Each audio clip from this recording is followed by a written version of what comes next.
Professora, a vitória do dia 30 de outubro, a vitória eleitoral no dia 30 de outubro, e a posse do presidente Lula, seguidas pela aparente derrota da intentona bolsonarista no dia 8 de janeiro, esses fatos consolidaram a vitória contra a extrema-direita, ou esse setor, a extrema-direita, o bolsonarismo, segue como o principal inimigo das forças democráticas e de esquerda? Essa é uma questão estratégica. Eu diria que não é uma aparente derrota, porque eles foram derrotados. Bolsonaro fugiu. A intentona foi derrotada. Me permite uma coisa, professor? Eu usei o termo aparente por conta de uma resposta que o professor Vladimir Safatli me deu numa entrevista na quarta-feira. Eu assisti. Na qual ele considera que, ao contrário de derrotados no dia 8 de janeiro, os bolsonaristas teriam sido vitoriosos. Eu acompanhei, eu assisti o debate com o Safatli, gostei muito, aliás, mas eu diria que eu nuançaria a expressão dele. Eles foram derrotados. A tentativa do GLO ou a tentativa daquela nomeação de um comando em Brasília foi derrotada. Porém, derrotas momentâneas não significam, derrotas em batalhas não significam nem desmobilização das forças protofascistas, nem muito menos uma derrota final. E o Vladimir tem razão quando ele assinala que a mobilização do dia 8 de janeiro deu fôlego às forças protofascistas. Ou, se não deu fôlego, conservou o fôlego de forças protofascistas, que não serão derrotadas simplesmente no terreno judiciário.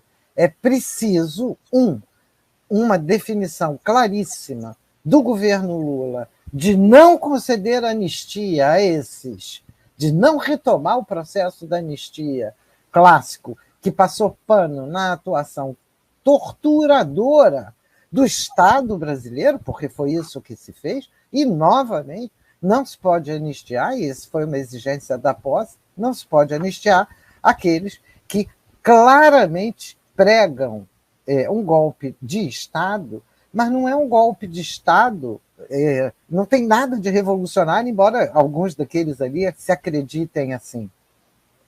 É um golpe de Estado, eles acham que são contra tudo que está aí. Não são contra tudo que está aí nada, eles são a favor do pior do que está aí, que é uma classe dominante predadora, que é forças armadas torcionárias, polícias sem limite e mais milicianos armados para fazer o controle disseminado, assassinando, amedrontando, etc.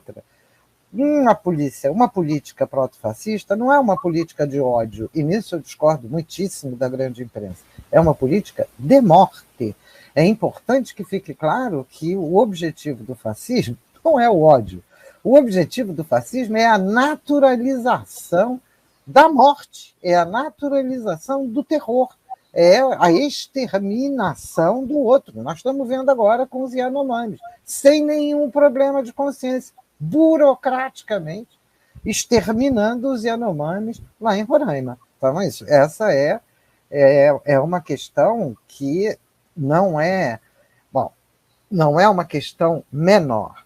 Se esse é o principal inimigo do governo Lula, aí a gente vai ter de separar duas questões, né? Quem são os principais inimigos da classe trabalhadora ou das classes trabalhadoras, que são muito variadas, e as do governo Lula, porque não são exatamente a mesma coisa. O governo Lula não é a expressão das classes trabalhadoras, embora o governo Lula tenha hoje o papel de assegurar que as classes trabalhadoras possam ter protagonismo no processo histórico.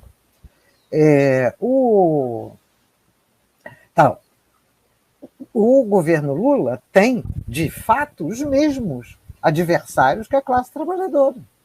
O fascismo é o primeiro deles, E o fascismo hoje está expresso as Forças Armadas têm um papel fundamental, foram criadoras do Bolsonaro desde 2014, isso vem sendo assinalado por todos os pesquisadores, quando elas começaram a levar Bolsonaro para as cerimônias de formatura em todos os quadrantes desse país, portanto, a forjar, e foram as direções das Forças Armadas quem vão impregnar as tropas com esse proto-fascismo. Lembrando que essas direções já tinham contato com extremas direitas há bastante tempo, que vem sendo assinalado pelo Eduardo Costa Pinto, do trabalho do Avelar Coutinho, sobre o gramscismo, com as conferências constantes de Olavo de Carvalho, no interior das Forças Armadas, com as publicações da Bibliex,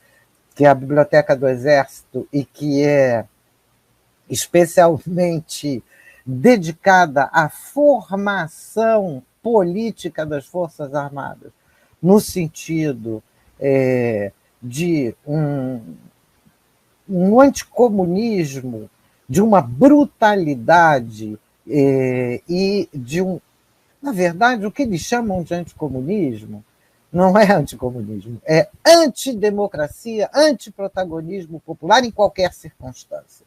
Porque em 64 o golpe não foi dado contra o comunismo, porque não era o comunismo que estava avançando, era a democracia. Da mesma maneira que em 2016, no golpe de 2016, e agora, nessa irrupção alucinada, grotesca e esdrúxula do bolsonarismo em Brasília. Mas quem sustenta isso, se as Forças Armadas são o núcleo ou o grupo central que forjou isso, Bolsonaro foi além, ele foi melhor do que a encomenda para as Forças Armadas, por um lado, e por outro traz problemas para elas.